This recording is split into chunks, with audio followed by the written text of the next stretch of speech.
Right? Please rise for the Pledge of Allegiance. If Councilmember Pilarski can lead us this afternoon. Pledge allegiance to the flag of the United States of America and to the republic for which it stands, one nation, under God, indivisible, with liberty and justice for all. All right, thank you. You may be seated. Madam Clerk, may I have a roll call?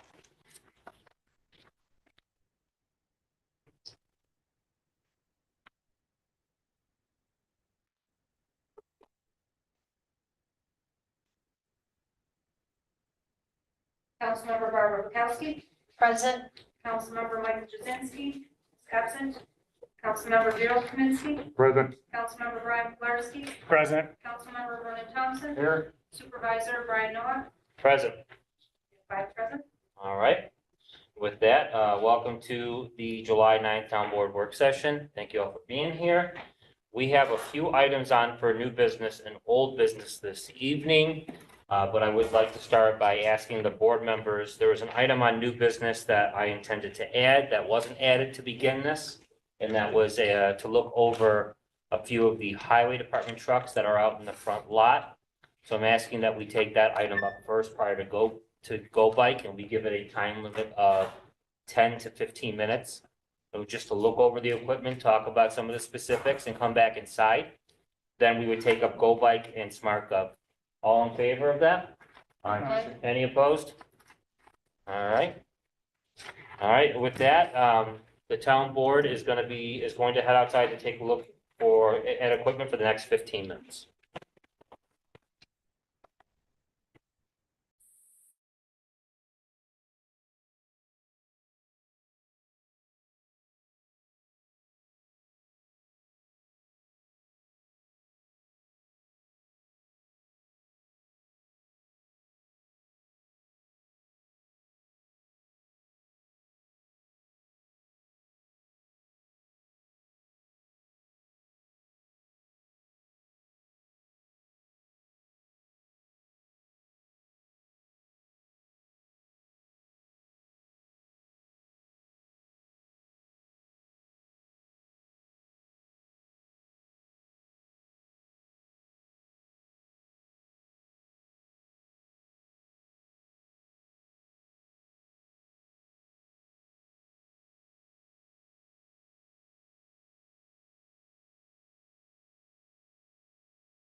Okay.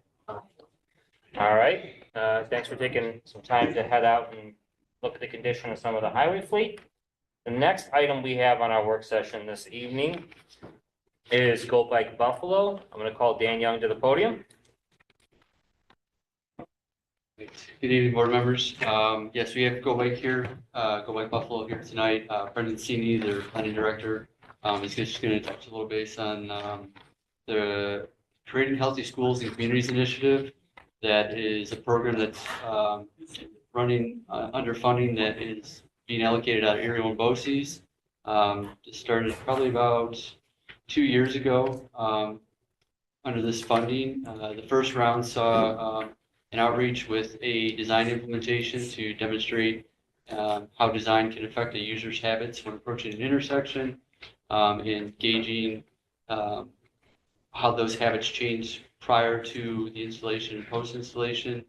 And additionally, Brendan will also touch on the regional trail network advancement that's under Greater Buffalo Regional Niagara Transportation Council.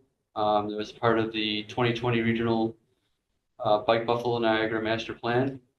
Both of these items have resolutions before you this evening. The first one is related to two temporary installations being proposed to further gather data of how design can impact the user's habits when approaching an intersection, specifically related to pedestrian and cyclists. And the second one is related to the town of Chickawaga authorizing a letter of support for phase 2 of the ongoing trail study that would allow for further public engagement and design considerations. There would be no town funding allocated with that resolution. It's just authorizing a letter of support. So at this time, Kim, you can pull up that slide deck, and I'll turn it over to Mr. Sini from GObike Buffalo.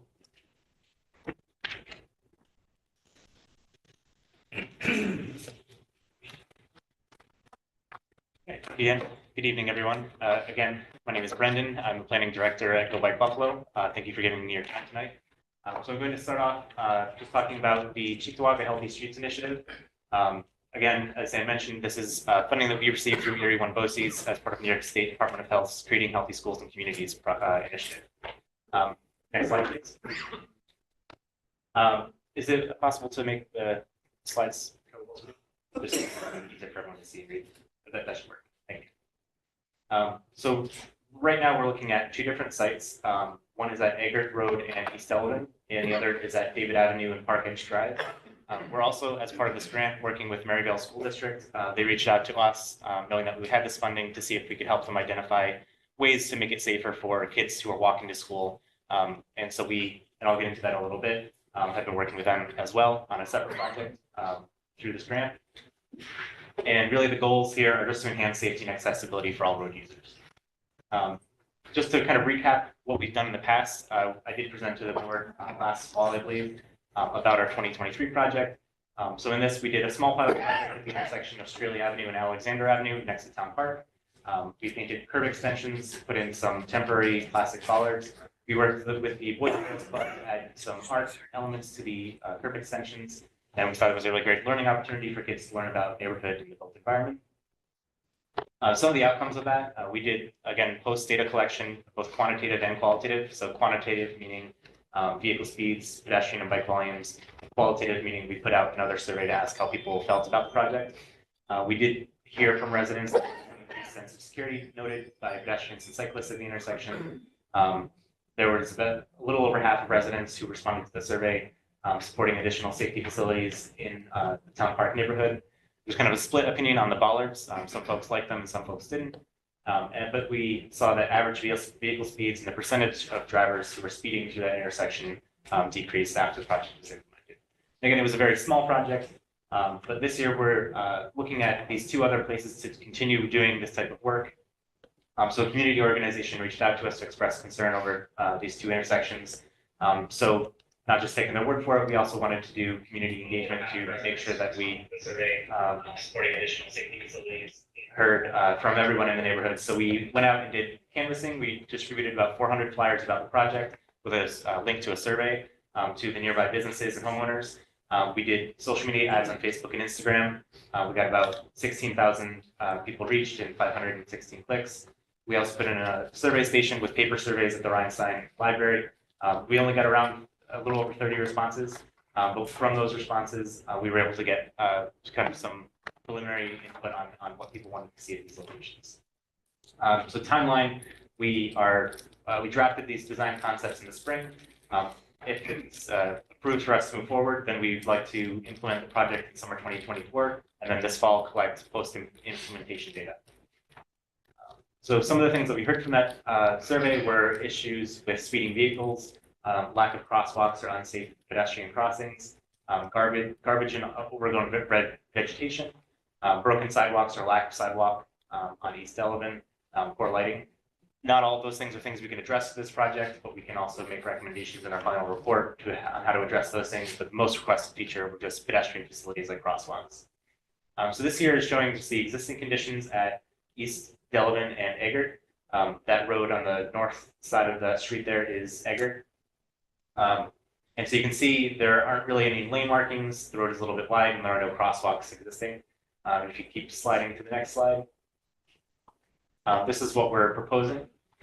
So I know we are aware that East End Ave is the boundary, and so the project is really just within the Cheektowaga boundary. We're proposing adding some small bump outs on the sidewalks and some hash marks in the no parking zone on the north side. Oops, excuse me. And adding, you can say that one. And then adding a kind of a no parking hash mark zone on the north side in front of that convenience store on the east side of Eggert. So this is really just meant to narrow the vehicle lanes down to a defined 10 feet rather than right now where it's sort of 30 feet of unmarked lanes and adding a center line. That kind of compresses the road, and naturally when you do that visually, it encourages drivers to slow down a little bit. And those bump outs also change the turning radius slightly so that vehicles who are turning don't take the turn too fast, and also give pedestrians a shorter distance to cross while they're towards the vehicles. And then we're also proposing putting in a crosswalk that goes from Eggert across the street, just east of East End Ave. It's difficult to see in this picture, but we are proposing putting in plastic bollards in the hash mark areas where they won't interfere with driveways. We also know that in front of the convenience store on the northwest corner, there's a no parking sign there. However, we've noticed from the oil on the ground that people probably park there pretty frequently. So just to minimize conflicts, we're not proposing putting bollards directly in that hash mark in front of that particular store, but on the just the painted white portion of the bump out to prevent cars from taking that corner too quickly. Next slide, please. The next intersection we're looking at is the intersection of David and Park Edge. So this is near sort of the northwest entrance to Town Park. Right now there are stop signs, 3 stop signs at this intersection, but there are no crosswalks to get to that sidewalk that leads into the park across the pedestrian bridge. And the turning radii are fairly wide. So if you go to the next slide, please. What we're proposing is just bumping out those sidewalks slightly so that they narrow the road width, decrease pedestrian crossing distances, slow vehicles down who are approaching and going through this intersection, and providing crosswalks for pedestrians to safely get to the park from the residential neighborhood there. Next slide, please. So just to describe what we have been and are doing with Maryvale Schools, they reached out to us with asking for technical assistance with identifying ways to make the campus and surrounding streets safer for students who are walking. We did a complete streets workshop with faculty, staff, residents, students, and parents a month or 2 ago, where they were invited to come and learn about what complete streets are, how they're implemented, look at some of the data around crashes in Cheektowaga and around the school. And then we went out for a walk around the school. We walked down Union and on Maryvale Drive to identify potential locations where we can make recommendations for improvements to pedestrian safety. Right now, their focus is on pedestrian flow within the campus. And so any project that we do with Maryvale will be within the campus boundaries, and we'll be working with the school board in order to make sure all those are approved through that. Next slide, please. And I think this is just describing what I was talking about there. You can see the photo from when we're walking on Union over. So what we do for these projects in terms of data collection for vehicle and bike pedestrian data, prior to implementation, if it's approved, we will go out there with equipment, set it up, gather vehicle speeds, vehicle volumes, pedestrian and bike volumes, and make that our baseline. And then once we implement the project, then we can take the same data again and do a comparison to see what changed, if anything, and see if there were improvements to safety or improvements to pedestrian activity. Next slide, please. So the next steps in order for us to move forward with this, we need to get the approval from the town board to approve the temporary pilot project. When I said temporary, this is something that any bollards could be removed before the winter comes, so it doesn't interfere with any kind of plowing activities. The temporariness of the project, we can put down paint that fades over, a year or so, or it can stay in place a little bit longer if that's what the town desires. And then we'll conduct the data collection. Sorry, I'll go back to PowerPoint. No, sorry. That's right. Then we'll conduct the pre-implementation data collection, continue to communicate with nearby businesses about the project and the implementation timeline, so we're not interfering with any business activity, and then schedule the implementation in coordination with engineering and planning. Next slide, please. So as Zan mentioned, one of the other things that is going to be coming across your desk today is a resolution to support the regional cycle and pedestrian trail network expansion. So this is building off of the study that we assisted the GBNRTC with last fall that looked at 3 different trails that go through Cheektowaga and connect to existing trails in the region. The Village of Depew and Village of Lancaster have already created resolutions of support. This is just in support of identifying additional funding to do engineering and design of the project, but it's not obligating any town funding for the project. It's really just enabling you to go to the next step where you're looking for federal or state or private funding to conduct additional work on the project. If you have any questions, please let me know. Yeah, I have one to start, and then we'll open it up to the council members. You kind of hit on the snow removal in the wintertime with the bollards. So having those up in addition to the paint and all that, have you studied in the past, or can you speak to the impact it has on school buses, fire trucks, the pumpers, ladders, what have you, and other large vehicles like that? So the bollards that we put out are meant to be run over by larger vehicles if they need to be. So for example, like if a school bus needs to get through it without damaging the vehicle, the bollards, will flop over, they can pop back up. In emergency, fire trucks are able to drive over them without any issues. And then again, we can remove them in the winter time. With these projects, I don't foresee too many issues. I mean, the turning radii that we're proposing are not too different from what you typically see on like a residential street in the city. And then for this intersection, and then for the other intersection, the bollards that are being placed out there are unlikely, I think, to interfere with any of the turning there, even for larger vehicles. Got it. And you go to the city, Buffalo Fire's got the same size apparatus that we've got out here. As far as the council members, any questions? Councilman Plarski.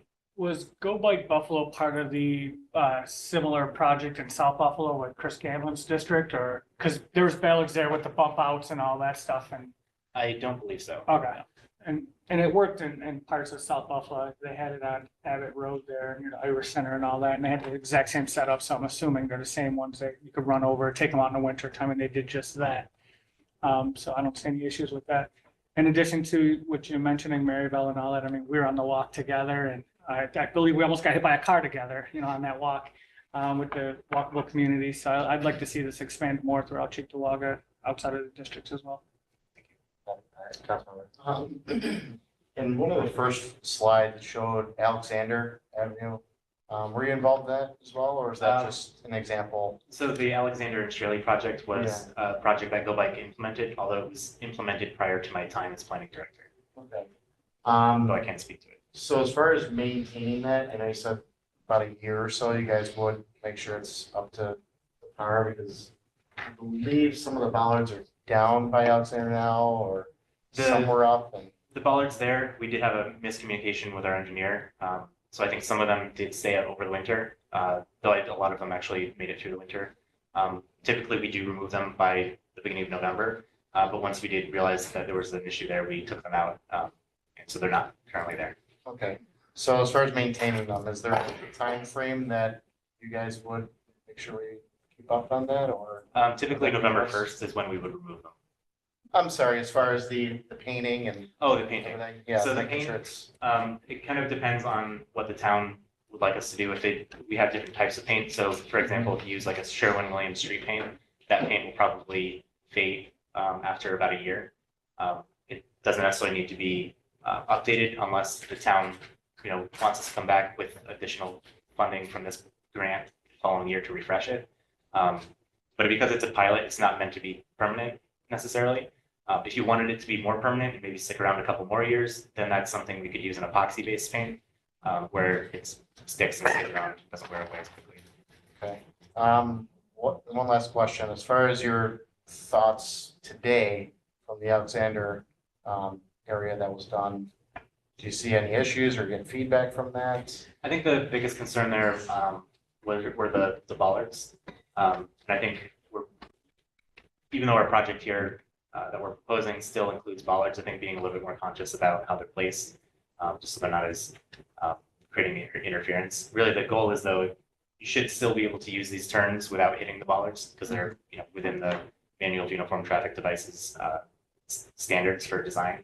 But in other projects that we've worked on, like in the city of Buffalo, where there were community concerns, we worked with the DPW there to make adjustments to the project while it was in place to address those concerns. So if there are issues, we can go out and make adjustments as needed. I'm sorry, one last quick question. Absolutely.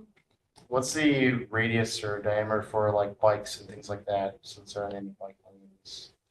Not quite sure I understand the question. You mean like this project doesn't necessarily include bike facilities. I think it does by design technically make it safer for bicyclists who are traveling on the roadway there by slowing down vehicles. So, if they are hit by a vehicle, the chances of them being severely injured or killed are lower when vehicle speeds are lower. Not quite sure if that answers the question. But Yeah, just to make sure that, if they're coming off of the sidewalk into that space, are they dodging bollards and Oh, I things see what like you're saying. that? So technically, bicyclists shouldn't be riding on the sidewalk, although, I'm sure some folks will, but if they're using the pedestrian area, the bollard shouldn't be in the way of the pedestrian crossing at all. So they should have the same amount of space that pedestrians are able to use. The bollards are really there just to kind of create a visual barrier for cars so they're not driving into the pedestrian Yeah. space. But I don't foresee any conflicts with bikes, even if they are on the sidewalk. Councilman Kapinski, Oh, I'm good. you all set? Any other questions for council members? I believe we're all set. All right, thank you all for your Thank time. you so much. Next up is SmartGov by Granicus. Who do we have making that presentation? Mr. Young. Again. All right, hello again, everyone.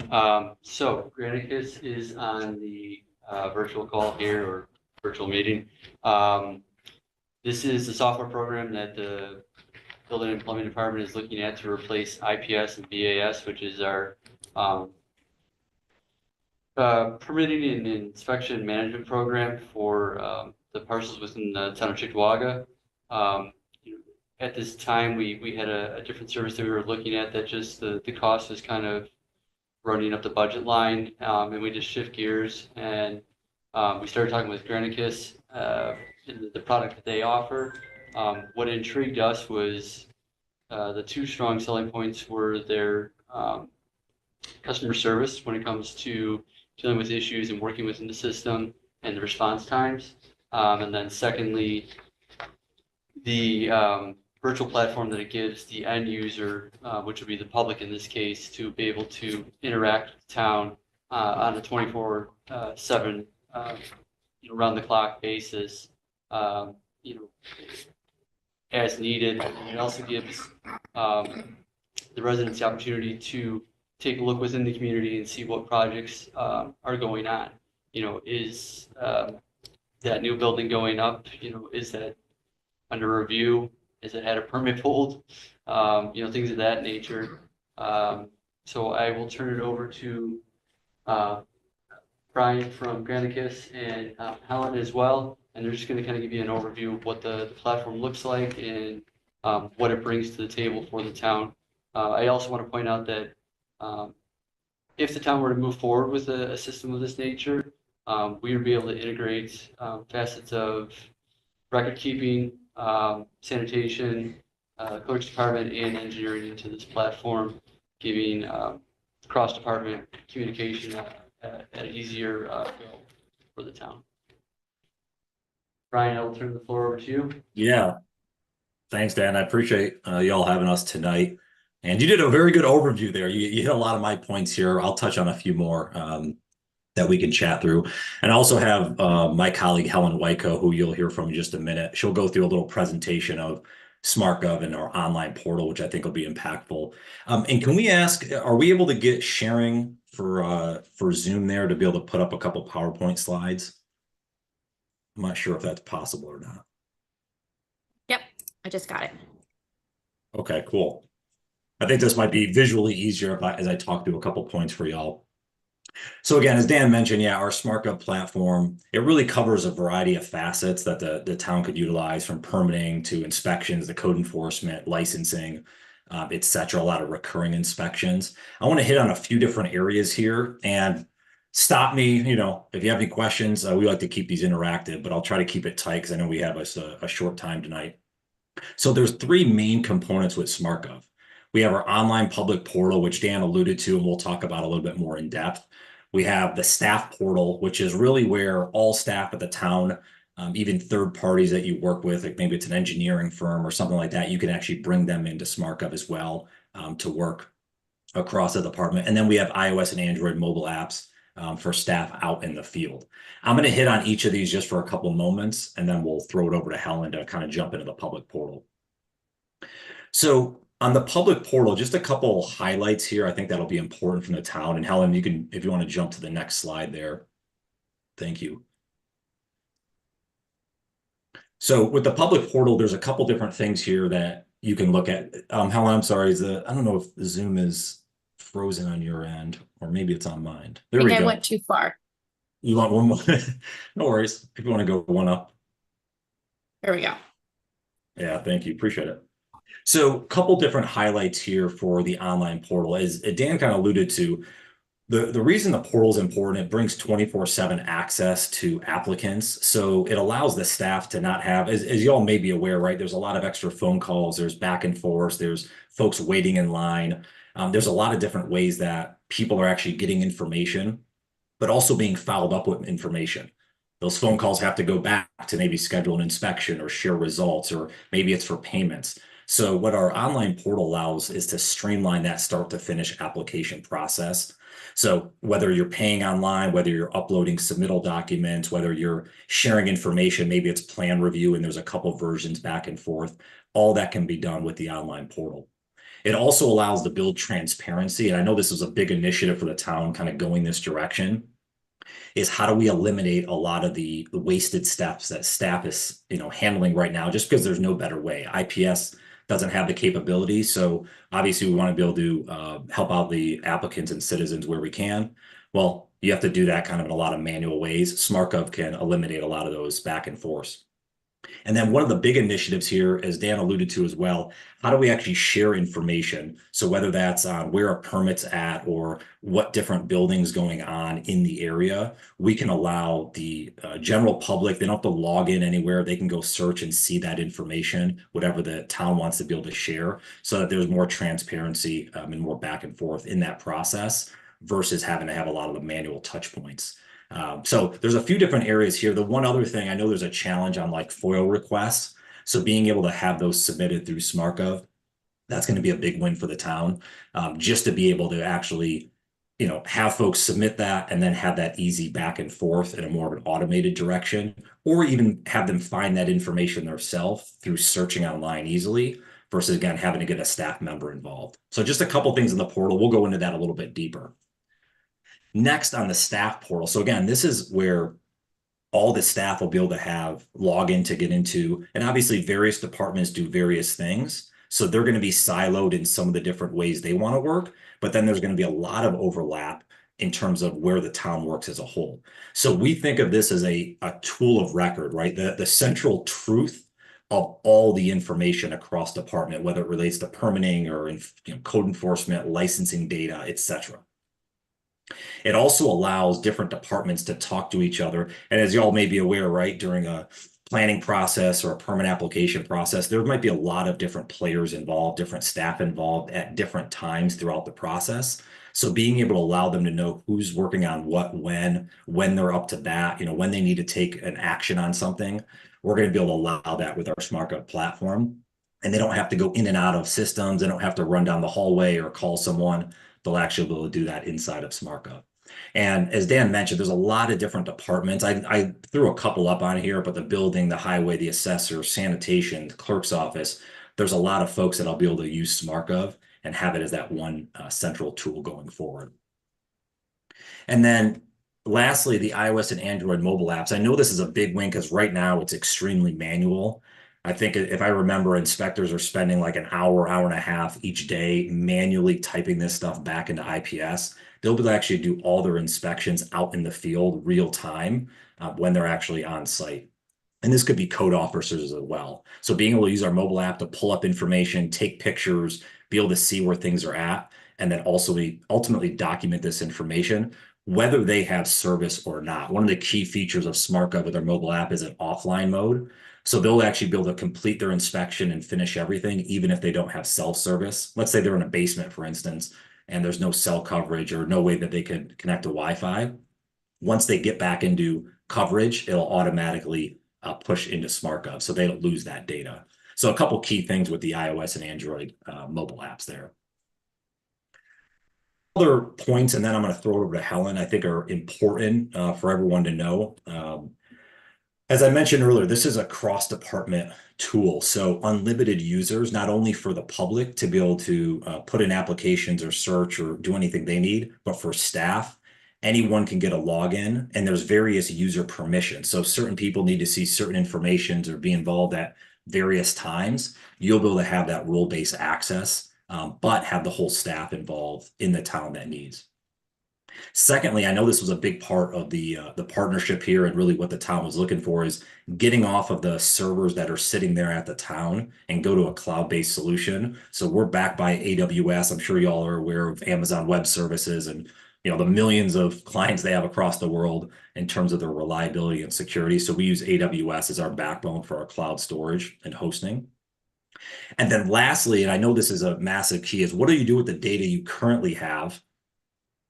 And what do you do with it when we go to SmartGov? Well, we're actually going to migrate all of that data, and all those records will be able to be retained in SmartGov. And not only just tabular data, but also all attachments. So whether that's, let's say it's an old site plan or a permit application or pictures, those type of things, we'll actually be able to bring those over into SmartGov. So the town is starting with all their data. So when folks are going on there searching, it's not just current active stuff, it's all the historic data they want to bring over as well.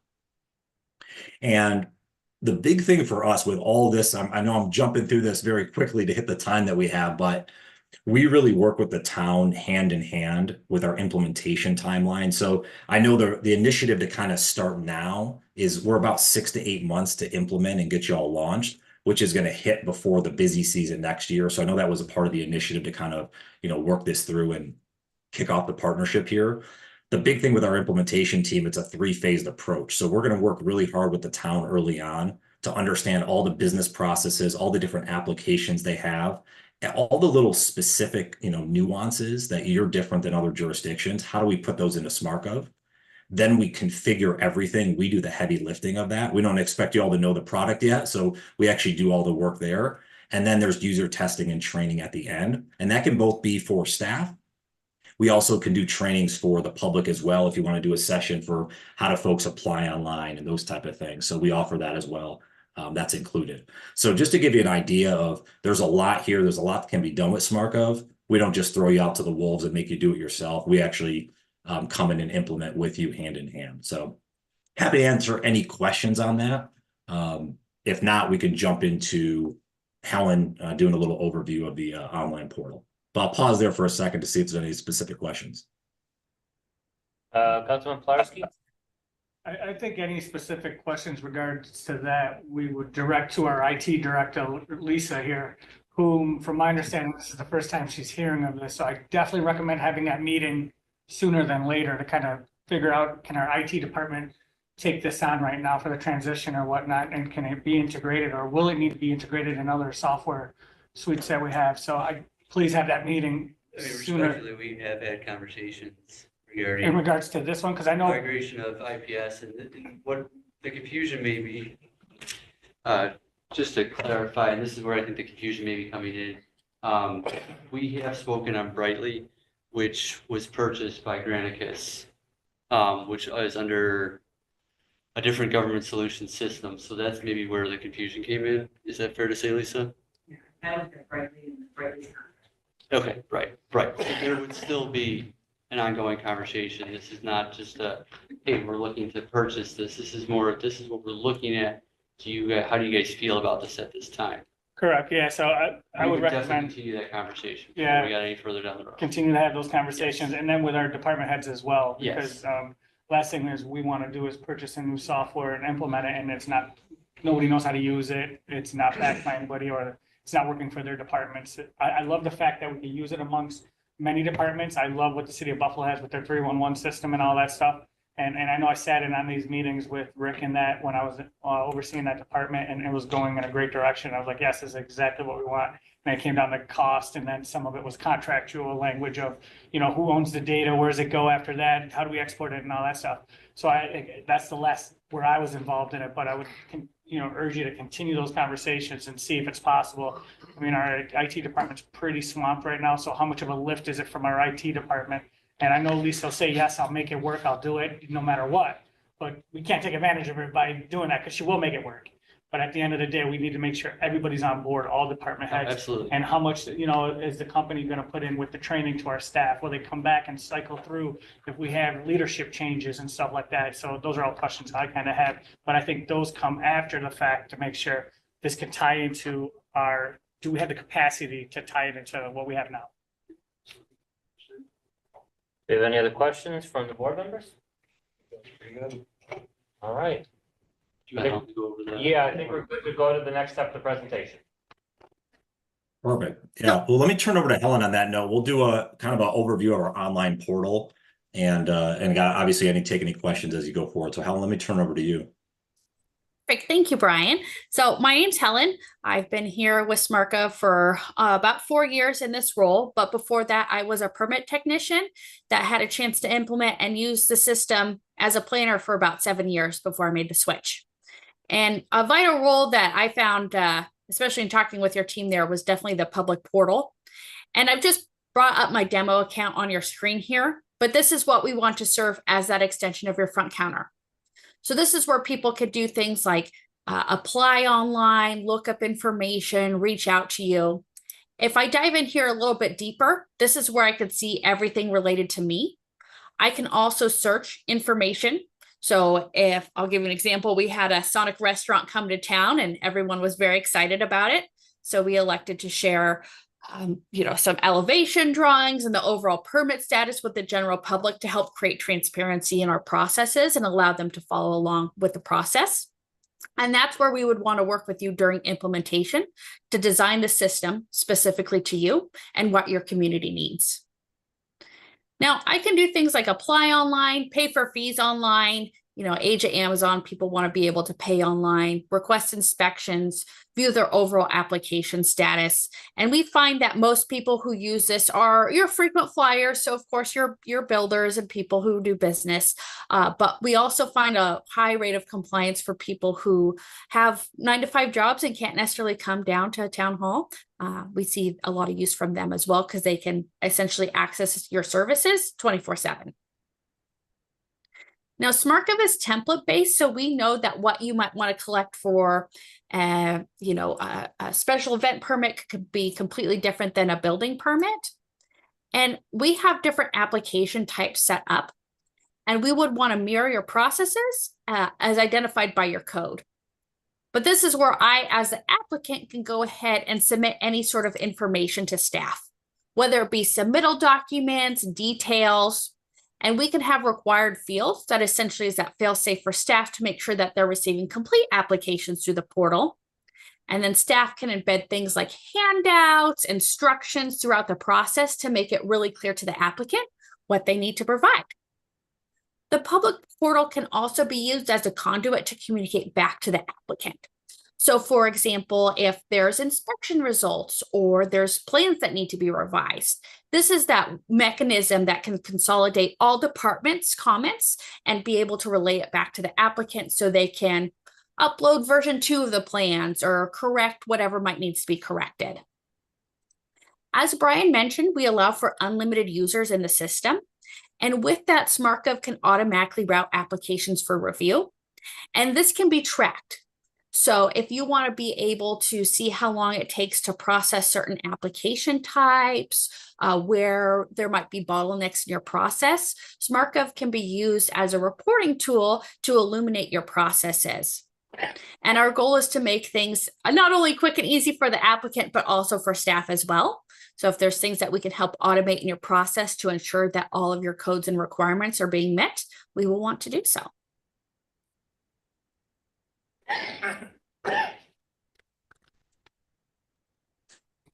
Yeah, the one thing I'll just jump in, as Helen's mentioned, we do mention that this is across town that it could be used. So whether it's just building, maybe it's Public Works has a couple permits, there's licensing, there's a lot of different ways that you can, set up these applications. And what's nice is it's specific to that specific application. So there's going to be different, plans that have to be uploaded, or different times when fees have to be due, or certain information for each application. It really helps the applicant out, the citizen out that's putting in that application, to know what they have to do when and at what stage of the process. So as we talked about earlier, it builds that transparency. It's not just for building permits. It could be used for a variety of different applications across the town, and for different department uses as well. I will give you a sneak peek too. In the back office, essentially, we want to consolidate everything in one place. And this is where I can have a map view of all the activity going on in my community. And if I want to sort and filter this, maybe it's by a certain license type or application type, I can. I can also click on a piece of property and be able to see everything related. And this works across departments. So for example, if there's an active violation on a property, it can automatically alert staff if a license or a permit is applied for. So we want to make sure that everyone's on the same page and has access to all the details and information they might need to be able to do their jobs.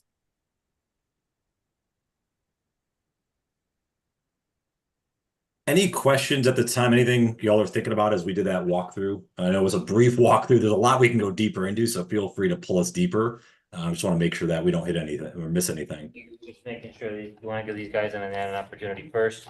Floor is yours, Brian. So unlimited users, what are we paying for then? Are we paying for the amount of data stored in space in the cloud, or how does that work? Brian, I can answer that question based on what you provided us this time, and then I'll let you follow up on that. For the year one rollout, including migration costs and establishment of what this would be out of the box with everything that's going to come out of our existing services, would be a third of the cost of what we had with the last tentative service. There would be right around 120,000, which is a high number. And annually after that, it would be about 48,000 annually. And this would integrate with other systems like the GIS system, because I'm just going based off seeing the map there. If I were to click a property right there, I could see all the housing violations, either as a board member or as a resident. Yeah. I could click all that and see all that stuff, or when complaints were made. So it's going to tie all this together. Correct. Okay. Correct. Yeah, and Dan, if I can just layer one more thing, because you hit the nail on the head there. This is an all-inclusive, so we base it mainly on population. So the nice thing about it is unlimited users, it's unlimited data storage. You can have as many permit applications you want in here. So we don't cap you at how you can use SmartGov. Maybe there's another department, for whatever reason, I'm not thinking of one off the top of my head, but maybe there's another department that decides down the road, hey, they could, they want to add 5 applications because they have a few things they need to do. Great, they can just come in here and do it. There's no additional cost to that. So just to keep in mind, that's how we kind of structure this as an all-inclusive, and that's where the subscription cost comes in. And you can kind of, blow out however you want to use SmartGov at the town. And you mentioned SmartGov bought out a previous vendor. So I'm assuming SmartGov has been around for a while. Its portfolio is solid. Yes, SmartGov's been around for about 15 years. We as a product got acquired by a company called Granicus. They're in the government space. They have thousands of partners across local, state, and federal government. They decided to purchase SmartGov earlier this year. But yeah, SmartGov and our entire team, by the way, left Brightly to go to Granicus. So it's not like they trimmed staff or, they changed the product. It's our entire staff that left Brightly and went to Granicus. So we didn't really miss a beat. But yeah, SmartGov as a product has been around, I think, about 15 years, Helen, if I'm right about that. It's closer to 20 at this point. It's going by Oh, fast. is it already? Yeah. Oh, geez. Okay. To clarify, Brian, Granicus is also the parent company to Minitrack. Is that a fair assessment at this time? Was that a question to me, Dan? Yes, Granicus is also the parent company to Minitrack, which is a software that we currently use in town. Yeah, Granicus has exactly like agenda, meeting minutes, websites. Like Granicus does a lot of different products around like community engagement and digital enhancement and those type of things. Yeah, I can't remember the exact one the town is using there, I think, but they have a variety of different products in that space. Any other questions from Councilmember Thompson? Do you have any of the costs as far as the services that would be replaced? Or the amount that we're spending now in each one of those departments total? Is that Still in the works on comparable? that, but as soon as we get that Okay, nailed down, we can definitely have that conversation and great, bring it to the table for you guys. thank you. Yeah, only question I have is regarding, say we go with these guys, what do we get in terms of training and continuing education on the software going into the future? Say we want to bring in another town department. Are we on our own in terms of training and getting people brought online, or do we get continued support from SmartGov on making sure our people are getting trained or getting new applications into our system? Yeah, I can kind of take it in two directions, right? So we have full support, we have help guides, like there's a variety of different ways. And actually all the training we record because we do it typically virtually. So it's all recorded. So any new staff can watch the old training as well. That's all included. So anytime we update the help guides or create videos or, do webinars, anything of that nature, that's all included. Like you have access to that. There is opportunities for, you bring on 10 new folks and you're like, this is a brand new department. They've never been trained. We want to give them 10 hours of training. There could be some cost there. There are opportunities there where you may want to train them a lot more than just certain webinars or help guides or stuff that we have. So there could be opportunities for additional training, but we generally see that typically when it's like you're saying, a brand new department, something really unique. Most of the time it's the help guides and webinars and support we have, and then current staff that's there. That's already really, we take like kind of a train the trainer approach. I'm not sure if y'all have ever kind of done that with other softwares in the past, where our goal is to have a few admins on your side that know the product in and out so that they can help staff a lot easier, basically one off as those questions come up. And that's the approach we've taken to our software. And it's been well over the years in terms of accepted because you have those admins right there that people know to go to if they're in need right away. But we certainly have the backing if you need it as well with our support. All right, thank you. Any other questions? Yeah, you're welcome. Am I allowed to ask a question? Well, yeah, no other council member questions. Well, we'll move on to the next topic. I believe we're all set. All right. Thank you all. Okay, we're moving on to old business with our historic preservation ordinance. I don't have an update this evening, but we do have an update with the EMS study. Going to make sure everybody is aware that we got a draft final of that EMS study. Right now it has a watermark on it, so it's still in draft form. I don't know if anybody's had an opportunity to begin reviewing that, but it is just over 150 pages. So there's a lot to look at there. The way it's broken down is it includes interviews by fire districts, and you'll find once you look through the table of contents that it's more digestible than the page count suggests. Wanted to make sure everybody knew that was in their email. If you want, I can forward that to you to make sure it's to the top of your list. And we can take the 2 weeks between this meeting and the next meeting to look that over. And either we take two approaches. We can talk about the findings amongst ourselves, or if we want to have somebody present a summary of what's likely in there, we can work out who that would be and bring them in. So I don't know how this board wants to take that, but Brian or Councilmember Pilarski, So I'm assuming the commissioners had a meeting yesterday, was it, or last week? there was a meeting of the fire commissioners last night. Last night, and I'm assuming they got it yesterday, or they're getting it. And Presented the draft. We presented didn't the draft, discuss it. correct. And then the chiefs, will that come from the commissioners down, or is that coming from the town to the chiefs?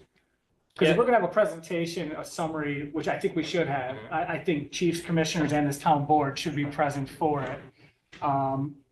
All at once, so Yeah. that we're all getting the same information and able to ask questions and bounce off each other, things we may not be thinking until somebody else brings it up. Councilmember Bukowski and I were at the commissioners meeting last night with Jay Tolsma, so we'll give him a moment to speak to that. Yeah, just to answer your questions, the commissioners received it from their president, and the fire chiefs received it Monday morning.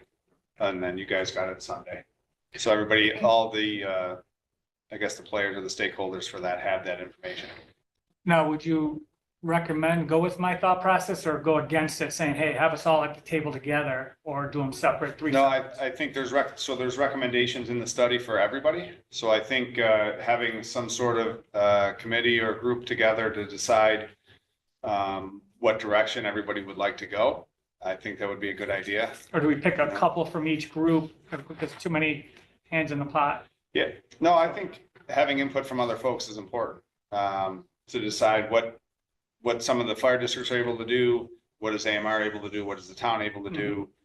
Maybe we decide on short-term and long-term goals for those things. But yeah, I think having a committee and then giving some sort of direction from you folks or the group as a whole of what direction we want to go to as a town would be beneficial. So I think to have, some representatives from all those areas together, it's a good idea. Obviously, there's a table of contents, but I do think one of the things that would help, because you said you read it over a couple times yourself already, is if you want to flag certain pages or sections for the town board to make a focus on, to say that, hey, this might be town board specific, but when it comes to recommendations that we have direct control over, some of the areas in that we might want to look on or focus on to make the document more digestible. Sure. Anyone else? It definitely is. You can't do it in an hour. No. No. So next meeting, will we take directive from you as far as going forward from there, or where are we leaving it? It's up to you guys, whatever you'd like. If you want to have, there was a steering committee for the study to begin with, which had a fire district representative, town board, myself, and the fire chief on there. We could keep that same committee or look at adding a couple more folks. And then, continuing on with what do we want to look at as a whole as far as what those improvements are. There's zero cost in making those improvements. And also I would add the police department in there as well, to have a representative on there, because there are some suggestions for the dispatchers and those types of things. So, having a decent size group to decide what we want to do as a whole. Like I said, there are some things that town board can't have the fire districts do. The same thing on the reverse end, the fire districts, there's some decisions or recommendations in that study. That's up to them to decide if they want to do that. Or if you guys would like, we moved forward on what the town would like to do. And those recommendations just specific to the town. I guess it's kind of up to what you guys would like us to do. The committee has done good work so far. I'd like to see that continue, and if it means adding some new members, I think that's great. And having that going, and then along with that, making sure that board members are, taking a look at that study and familiarizing themselves with the relevant sections. And I don't know if we'll be able to get the committee to meet within the next 2 weeks, but as far as next steps forward, I'm thinking we take some time between meetings to take a look at that document. Maybe getting the guidance from you as I'm hoping for, and then we can work on getting a committee meeting set up and maybe have a presentation sometime next month about the recommendations. And at that point, we'll be educated that what's in that document, and when the recommendations are referencing study, we won't be flying blind, so to speak, on where these ideas were suggested to come from. That makes sense. Sounds good, yeah. All right. Thank you, Mr. Colesman.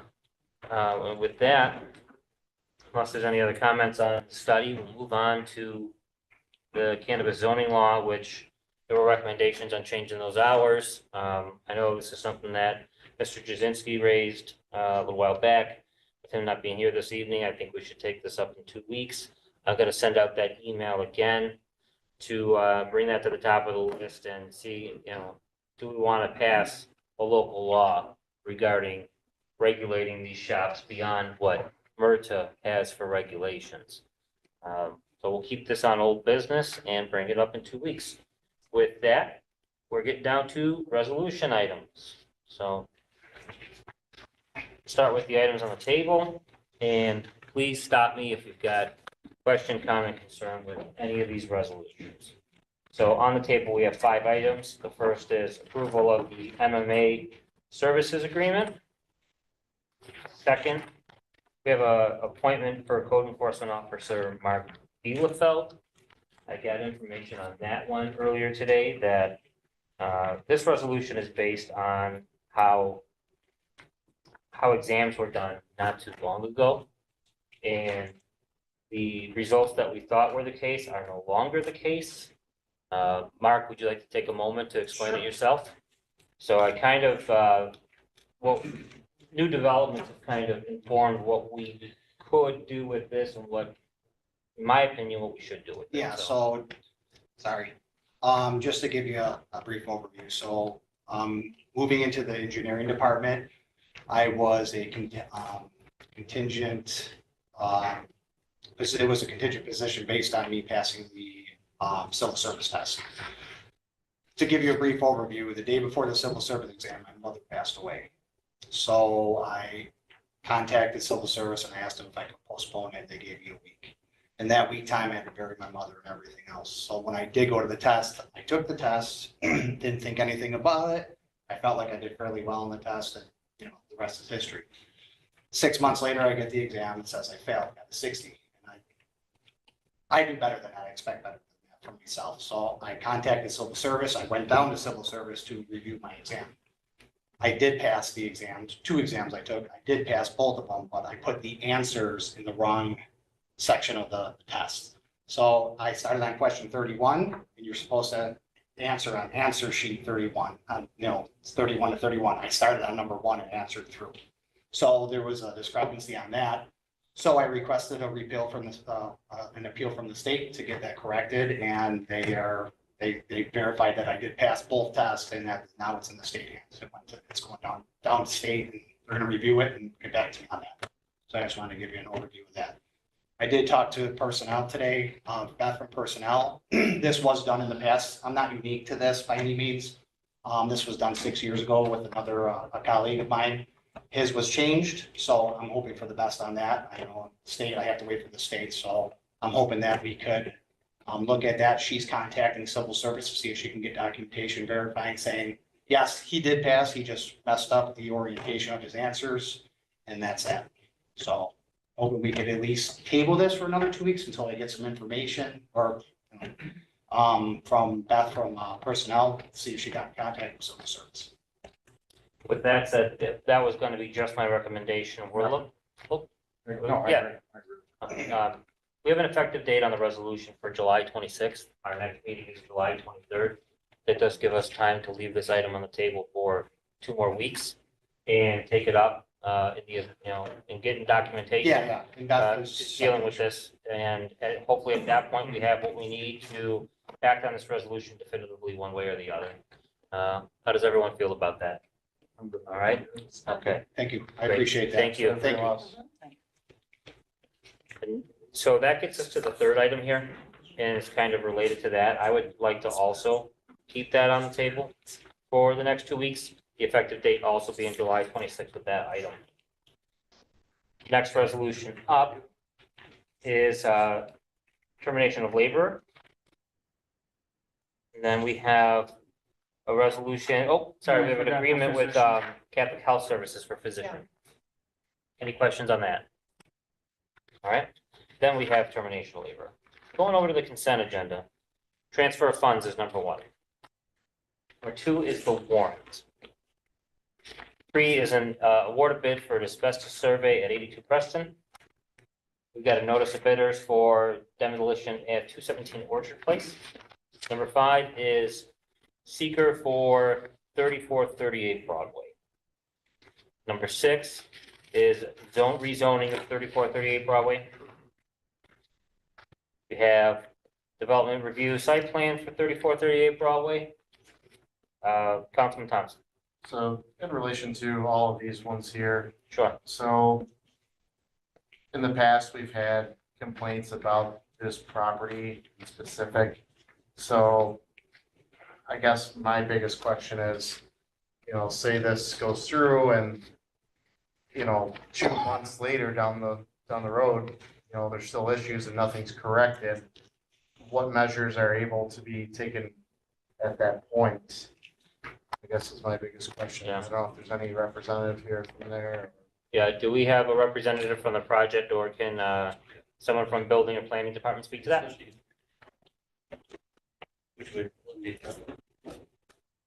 All right, I'm just gonna speak on this real quick because the development group is not here presently, but we have reviewed this and we rescinded the seeker vote last time to go back over and do an environmental review of the existing conditions on site.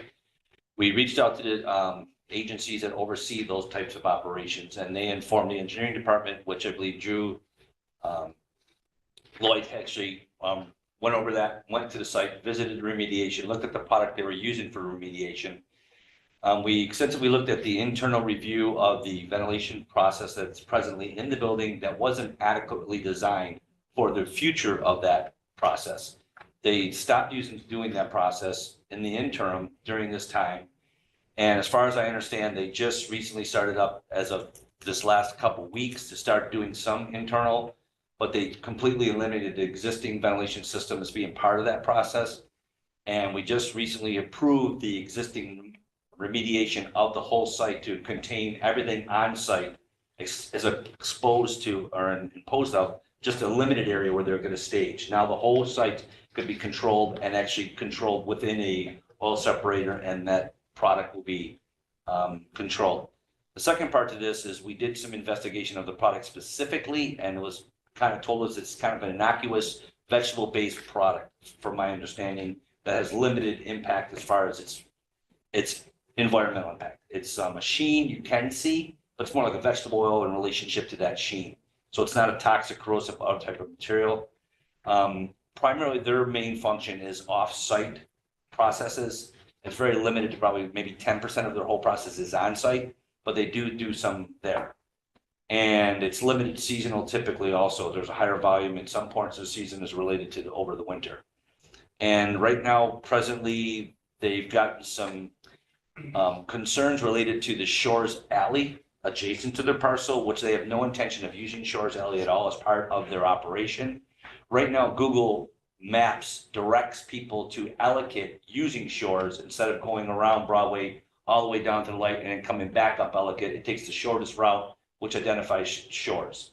So that's unfortunately that some people have used that, I guess, from my understanding in the past. But we do not believe that's the primary use intended for that alleyway adjacent to the parcel. And as far as my understanding is that we have gone through, engineering has gone through the site plan along with the operation of the internal usage of that product. And then remediation, I believe that to this point has been done on site specifically. Now, we haven't visited post adjacent parcels outside of that individual site, but I know that we've visited twice internally and saw that most of the cleanup has been taken care of, from my understanding. But we talked about, and talked to the supervisor and our committee chairs, that if they decide to impose conditions related to Shores, that could be a condition of approval, that Shores is not being used part of their operation and their function on the parcel. There's no intention for them to use it, but so put a condition on there saying it's not, and they could put signage identifying that this is not the entrance to the facility, that please follow around the Ellicott. They've expressed that they could put some signage to help make sure people don't use Shores as part of an entry. That's as far as most of the information I've gathered since that point. No, I have 2 points. Just to piggyback on Rick's point as well, one of the comments that after speaking with the resident regarding Shores Alley and the question of why a traffic impact study wasn't taken by the town. I looked through the notes. The Traffic Safety Commission did provide comment, but did not recommend a traffic impact study. And furthermore, I took a little bit of a deep dive in on the environmental review to see what the trigger point was for a traffic impact study and what they deem an increase in traffic. The DEC for light industry and warehousing deems that if it's a facility of 180,000 gross square feet, then it would require a traffic impact study. If it comes in under that number, which the project at this time is just shy of 10,000 square feet, and that's including the existing facility on site. The expansion is about 3,000 square feet. That it's not required to have a traffic impact study based on the New York State DEC's regulations for environmental reviews. So just wanted to call that out. And then to your point, Councilmember Thompson, say this were to be an operational business and issue does present itself. There's multiple checkpoints to get into an operational phase, including, vetting out the ventilation systems that are supposed to be self-containing within the building.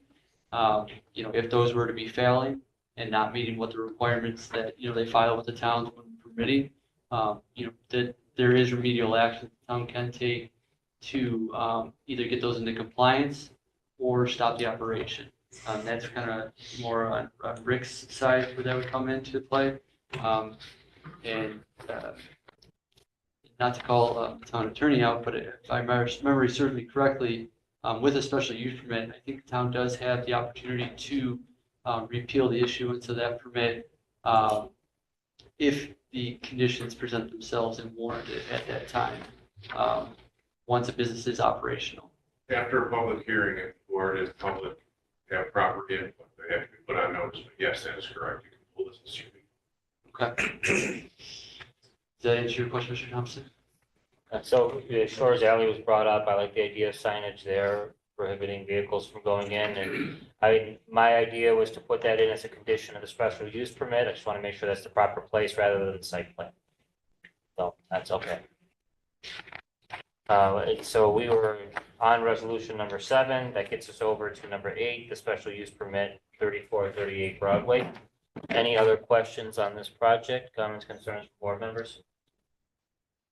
I'm sorry, one last one. So I personally have not been to this site here. I'm looking online right now. So is this on the same side as Shores? Yes, it's right next to Shores. Correct. Okay. And you have that driveway there and then there's a fence, Yes. partial fence? Yeah. Is that the complainant there? Right next to it? Or Yeah, is it that's- on the other side. I believe, yes, the resident lives right next to Shores on that side. Okay. So it looks like, Actually, this couple right here. That's us. oh, sorry. I will say one other thing, the owner developer did talk about screening the whole site. If it was something that the board felt it was something that would be valued to the resident along with the community, that it would, put some sort of a screening along the fence line to help prevent any blow off or anything that comes off the site that's just from natural causes. That's what I was kind of looking at here, because it looks like the fence stops as it goes in, I don't know, maybe 30, 40 feet, maybe a little bit more, but just some sort of buffer. There should be an in intention between that there. all the way Should around be. the site should be a fence. I'd say you need a few steps, and the first step is making sure whatever is inside being done stays inside. Correct. We talked about that Right. earlier today. And there's no outdoor storage. Presently, because of the expansion of the building, their intention is to have everything stored inside. The only time it would be outside is actually staging from the inside to be put on transport. That'd be my recommendation. I don't know if that's No, it's totally possible to work understandable. that in there. Just to clarify too, the proposal, right now, the current bay door that's being utilized in the building for the product moving in and out of the building is on the south side facing Broadway. The bay doors that would be for where the intended product application to take place would would be on the west side of the building. So you no longer have that front-facing door being utilized as they're using it now, and would have a bit of a buffer with the building between the bay doors, Shores Alley, and then the neighboring residence. So that's another point to take into consideration. Any other comments on this item? Yeah, I think probably the only thing, because I kind of, one way or the other, get stuck dealing with it because of the new vehicles I have in my place. And on windy days, that stuff, sometimes it drifts for days. Wind picks it up, blows it all over everything. And I think I gotta agree with Vern, that property should be fenced to protect the neighbors. Yes, totally agree. That will be in stipulation part of the site plan approval, that when we go through review, there was a fence all the way around it and screened. Will that be amended in this site plan? Actually, our local law requires all commercial properties that are actually functioning have a fence all the way around them. Typical as a standard responsibility. It's the screening that we can enforce, and they've already volunteered that they would screen the fencing that prevent that from any blow off. The intent is there. I would just like to see it at least in this In the terminology. document, sure, Yeah. we can amend that. Is that something that? I'd support an amendment. We just gotta get the language on an amendment together. I think in order to get it properly so you can review it, I think that we could continue to table this at a particular time or hold off on it until that language is amended to put that in there. I don't have a problem with that. I'd like to see a table too, just so when I could talk to the residents living right there and then see what solution we can come to. Whether or not, I mean, putting a fence, do we need a special use permit to go even a little higher fence, you Yeah. know, above a 6 foot and screen it, and all at the same time while not, you know, making it look bad for the residents that are there. So if we could table it, and Yeah. I've got some questions I'd like to ask on both sides. We've got two approaches to take on a tabling. I mean, a special use permit is required to deal with this. We could table just a special use permit and move the other three items. Or we could just have them all pulled and then reintroduce them in 2 weeks. I mean, say something. Or for the, The biggest thing to me at this stage is not only the special use, but it's also the rezoning.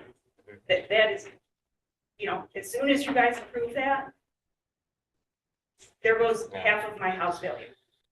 Yeah. So that is something of primary concern to me as well. understood. And, you know, as a rule, you know, not to be rude, but thank you for your comment. We hear you. We usually, during the work session, we usually don't have public speaking. I'm sorry about that, but I do hear you. So we could take the zoning off as well. Take all Just take three all, out right all- now. all 5 to 8, okay? All good. Yep. So, Madam Clerk, Thank you. yeah, myself and Councilman Bukowski, are you in agreement to pull the items? Yes, yes. But we're asking that items 388 388 through 391 be pulled from the agenda. The agenda was already put out, so my request is that you just pull them at the town board At meeting. the meeting, Just for- okay, Yep. okay, just for, 5, 6, 7, 8. sure. Let's move on to number 9. 2024-392 is 600 through Plaza Drive for Seeker. That's it's Burger King inside of that plaza. Got a recite plan for 600 through. We have a special use permit for 600 through. We have 4942 Genesee Street, Seeker. For that item, I think we have representatives of the project there. If board members have any questions, but I'm going to move through 2 more. If there are questions, we have the site plan for that project and, oh, sorry, just the site plan and the seeker for that one. It is its own property. Any questions on that project? All right, let's move on to number 14, local law 7 of 24, titled sign regulations. Any questions? 15 is bond resolution for acquisition of heavy highway equipment. On that item, Mark Crystal had some documentation for us. If I can call him to the podium and give him just a few minutes to share that information with the board and in a moment or two to talk about how this came to be. Thank you.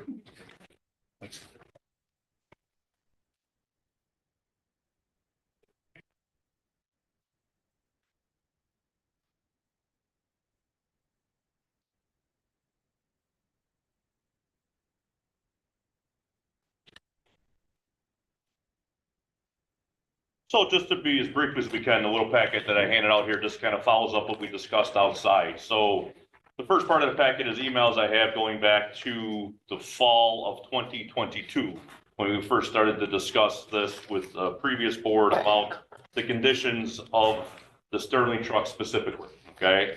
So again, I'll just briefly go through this email, which is basically to bring the attention that Sterling is defunct. It's no longer in operation. They closed the door. So now getting parts is extremely difficult for these vehicles. Followed up with a subsequent email, which is the next attachment after the storm that we had in mid-January of this year. Again, we once again found it's extremely difficult to keep our Sterling fleet on the road. We have 11 Sterling single axle dump trucks, 5 of which we saw up front today. We went through, and we still have 3 tandem axle Sterling trucks as well. Okay, the main concerns with the Sterlings are the condition of the dump boxes and the trucks themselves. It's the chassis that sits, and more importantly, it is the cab, the mechanical part of their trucks that we can no longer get the parts for. There's only 3 companies. The working crew chief at Highway did an extensive search. There's only 3 companies nationally that'll make parts that'll go on these trucks, and they do not sell them. Okay, they will not sell them to government entities. They will not sell them to anyone. They keep them for themselves, to keep their fleets going. That's kind of the issue we're having. So we are literally harvesting parts out of junkyards to keep these trucks moving on the road, whether it be a wiper motor, drive link, whatever we need to keep these trucks going. Okay, so the city of Buffalo had 50 in their fleet that retired them for that same reason. Thankfully, we're harvesting those trucks out of the junkyard to keep ours going. Okay, they had Sterlings that were their sanitation fleet in the city of Buffalo. You'll see pictures that go back to January of this year that shows that during that storm, we had 4 of them that were out of service. Okay, whether it be, again, a wiper motor or something along those lines that we had to get. Luckily, we found them, but literally it's extensive search. It's time constraints, and our guys calling junkyards, sending guys to junkyards, literally digging through the boneyards of these junkyards to find parts for these trucks. So again, these trucks go back to 2005. So they're 19 years, pushing 20 years old, the oldest that we have in a fleet. It's not really that old of a truck. However, we can't get parts for the truck. Okay. So again, you guys saw firsthand the condition of them out there. We had to take 2 of them out of service now because of the condition of them. We're looking at potentially taking 2 more out of service as well, which then gets us into a tight predicament, because then that means every truck we have to keep moving in order to plow snow. Okay, we rely on 11 of these trucks during the winter months to plow snow, and right now we are at 13. We take 2 more out, that means we're at 11, our minimum number. Okay, the next part of the handout I have here basically is the cost estimate to replace 9 of the worst ones that we have out there. Okay. Again, the working crew chief at Highway did an extensive search on that. We shopped things out, got numbers. So these are real numbers to replace 9 units. It comes at a cost of $2,770,000 to replace 9 units. The good thing about those 9 units, as we mentioned outside, is we will flip 4 of those 9 into tandem trucks. Okay, they have tighter turning radiuses, articulating plows. We can get them in tighter areas now, which means we'll have the flexibility to use these trucks on our infrastructure projects in non-winter months, which will hopefully offset some of the costs we have in renting dump trucks during our construction season. So that'll help. We have a little flexibility there. The other part of the package, again, you'll see out of our inventory list, it just goes to trucks we're talking about outside. So we got a 2005 model, 2005 model, and so on. Again, you can see the photos of that just to give you an idea of what we have. The photos go on basically what we saw outside now during our little touch a truck event there. Next part of the package that I just handed out was basically that. So there are, 3 companies out there right now that we shopped around: Kenworth, Western Star, and Freightliner. Those are the numbers we use to come up with the budget for this, as well as Viking Chives. They are the outfitter. They're the Viking Chives is the company that'll outfit the truck. What I mean by that is our stainless steel dump bodies, our stainless steel salters, our wing and plow apparatus to go with that, okay? And then the last part of this, which I think is crucial to the handout, is the previous 15-year equipment replacement plan that we had in place in highway. It goes back to 2010 when myself and Mr. Kraus sat down and came up with a replacement plan to get us out of having to bond every 4 or 5 years for highway equipment. We decided to, at that time, to put monies in our operational budget to allow us to budget the replacement of certain pieces of equipment on an annual basis so we don't get into this predicament. That plan worked great for the first few years. It was funded fully. We were able to flip needed equipment over there, our heavy equipment, our tandem fleet. Unfortunately, last several years, it wasn't funded fully. This is kind of where we got in the predicament we have now, is we didn't have the funds to replace these trucks.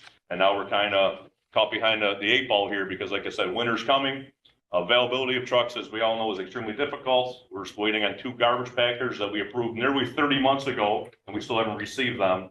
So every time something gets better in that world, whether it be the chassis components, then you have issues with the transmission components. So everything in the world seems to keep getting convoluted there. So again, we place an order now, probably looking at a minimum 2 years to see a truck rolling, on our end. So when we do shop around, how advanced is our search? How many companies or? Well, again, we've searched the big 4. Okay, what I mean by that, it's Kenworth, Peterbilt, Western Star, and Freightliner. Okay, so, and the reason we kind of narrowed it to them is we don't want to get into the same problem we had before with a company that potentially may no longer be able to supply parts with us down the road. Those big 4 have been in existence for umpteen years. Just to expand on that question there, so are there third-party dealerships that, aren't specifically Kenworth that sell these same trucks potentially? No. So again, it's basically, let's refer to it like your personal vehicle, my personal vehicle. You have Ford Motor Corp, you have General Motors, you have Nissan, you have Toyota. It's the same principle here. We're just dealing with, they have local dealers, but you're going to get a Kenworth. You are going to get a Peterbilt. You're going to get that, but you're just going to get it from a local dealer. These are national brands. These are worldwide companies that go, again, you name it.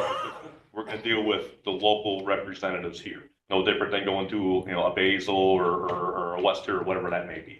Okay. I'm just thinking as far as maybe using a different, somebody that's not local, maybe even Pennsylvania or Ohio, maybe a local dealership there might have better availability for some reason. It's the production based on the line. So no different than, again, I'm going to use General Motors, no different than going out and buying a Silverado. General Motors is going to build that Silverado. You're just going to get it through whatever dealer you're going to get it through. No different than Kenworth, for example. Kenworth is going to build that chassis for us, okay? Kenworth is going to build it. There's one company that's going to build it. If we go to Kenworth route, that's why we reached out to 4 other, manufacturers, okay? Again, doesn't matter. You're going to get the best price from the local dealer. That's just the way it is because, again, if you get it from Pennsylvania, Ohio, New Jersey, whatever it may be, now you're paying freight to get it from there to here. You're going to get your best price from your local dealer. Again, it's just there's one company specific, whether it be a Kenworth or Peterbilt or Western Star or Freightliner. We did expand our search to Western Star. There's not a lot of Western Stars up here, but Western Star is a national brand. Okay, they're huge down south. Western Star, they work that side, but they're a national brand. And again, that's why we extended our search into Freightliners and Western Stars. Our sanitation fleet basically is Freightliner cabs and chassis. Okay, we only have 2 at highway right now that are Freightliners. But again, we looked, to your point, council member, we did extensive search to other manufacturers so we can make sure, hey, listen, we want to get a name brand so we don't run into us. And again, we can discuss this moving forward. I would recommend that if we do go and replace 9 units, we're not going to get the same 9 units. Okay, we're going to potentially, split that up and get, 4 and 5, whatever. So we don't run into this problem. Say there is an issue 10 years down the road and something happens where a different manufacturer goes defunct. The history isn't there with these companies. I don't expect that to happen, but I think it's prudent of us not to pigeonhole ourselves where we're going to, put ourselves into one shoe only where we don't have that flexibility. Thank you. I think there's a lot of questions to discuss still with this. I know Thompson and we spoke very briefly about this before the work session. I'd imagine this is something that others on the board may want a little bit more time to digest and think about. So if there's a desire to table it, I'd be happy to support that this evening. Now, we've got some documentation and email. We've got this packet here. We're able to see the trucks, some of those trucks up close. That gives us a lot to think about and discuss between these two meetings. And then to come back here in 2 weeks and take this item up, whether we approve it as is, amend it in some form, or, And again, Or- what, I'm sorry. yeah, oh, go ahead. Again, what are we looking at if we wanted to place an order today? What are we looking at? You're probably looking at a minimum of 24 months, 2 years. Okay, so, and that's concerning from our perspective, because you're looking at least 2 more winter seasons that we got to limp through with what we have. Okay, and like I mentioned outside, again, we don't pay until we take delivery. We just have to have a plan in place. So again, once we place the orders, we know we have the wherewithal to pay when it comes in, you know?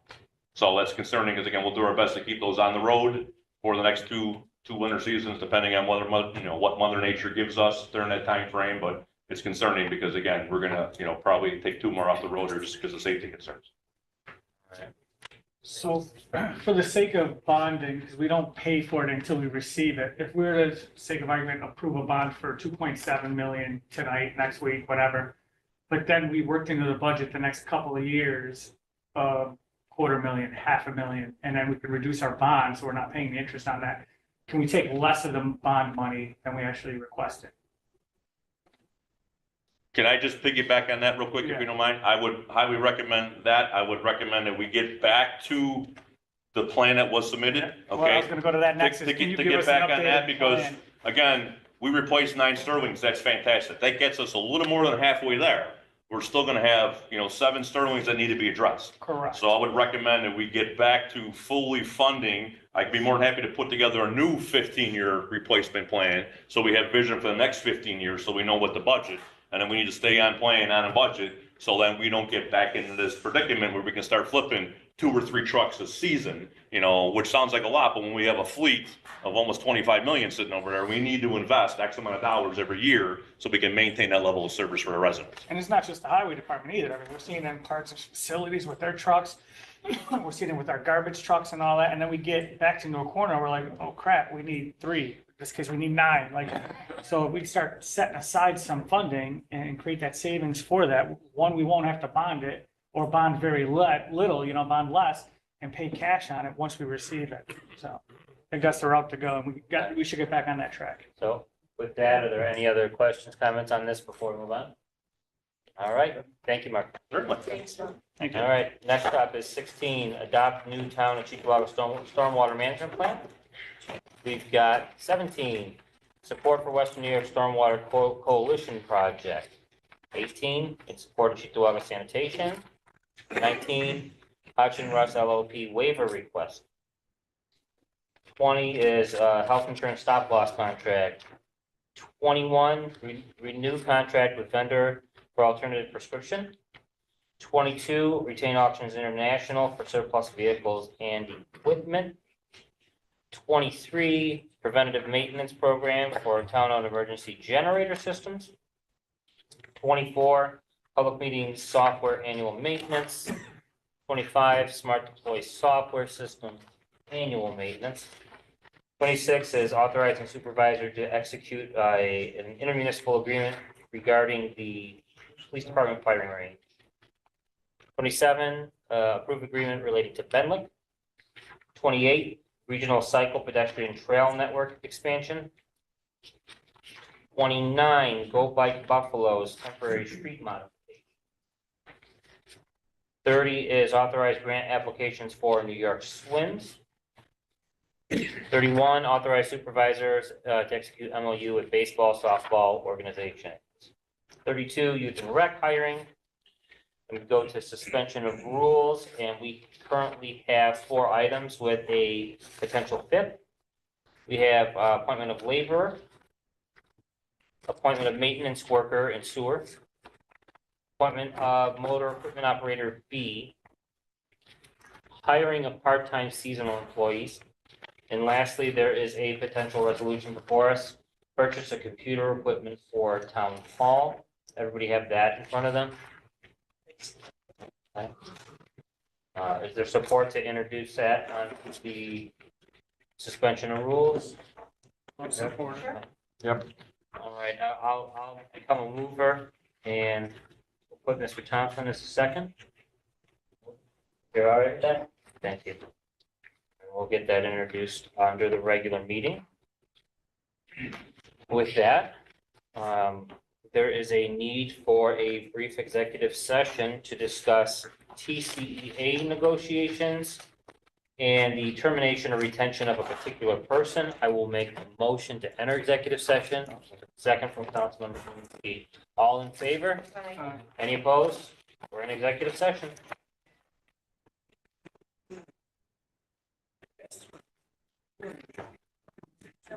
Oh, yep, no action to follow.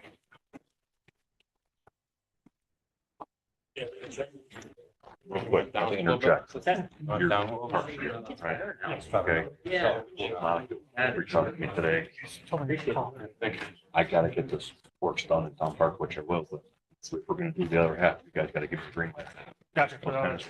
Yeah, because I'm gonna go there within the next 2 weeks, pull the back half off. All right. So now is, you know, All right, just, I'll yeah, get these guys, yeah, I'll shoot. yeah. Can you shoot me a text or email and then I'll just. Yeah. I'll get them all. Yeah, absolutely. Thank you. Yeah, Yeah. perfect, cool. Thank you.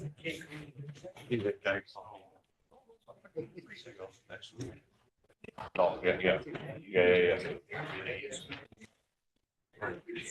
yeah. All right, no, we're good. No, I just want to make sure we touch base about